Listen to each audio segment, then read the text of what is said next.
较早有一台载高丽菜的菜车，为仁爱乡出发要到雾社，驶到台14架线转弯的所在，失控，弄入去情景一间真出名的民宿，弄破人的墙围啊，甲人的花台造景拢弄害。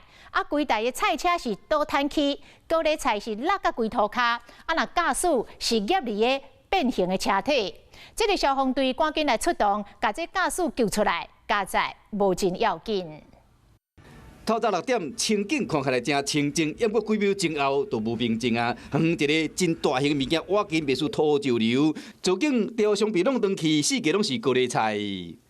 哟！另外一个角度看甲真清楚，一台菜车转过来是变去冲入民宿。他那个人受困在里面，因为勤务中心也没有人接电话，可能在忙还是。消防人员接到消息了后，无偌久赶到现场。消防人员踏入高丽菜顶，准备要救人。拉高，再拉高，那不行，再拉高变这样，车子变直的，有比较那个吗？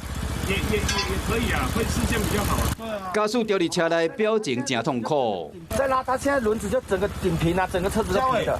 真无简单，才将掉入车内驾驶甲救出来。车祸发生伫早起6点，这台载高丽菜货车冲入情景这间民宿围墙了后，并且车链啊拢好好，无崩裂，初步判断应该是转过来时驶上紧。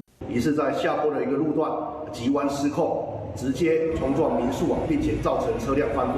那经警方派员前往，驾驶卡在货车底部，身上有多处的擦挫伤。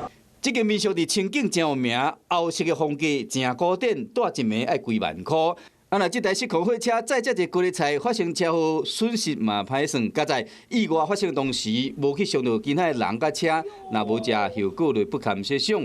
对着这款的山路塞车，真正爱细致。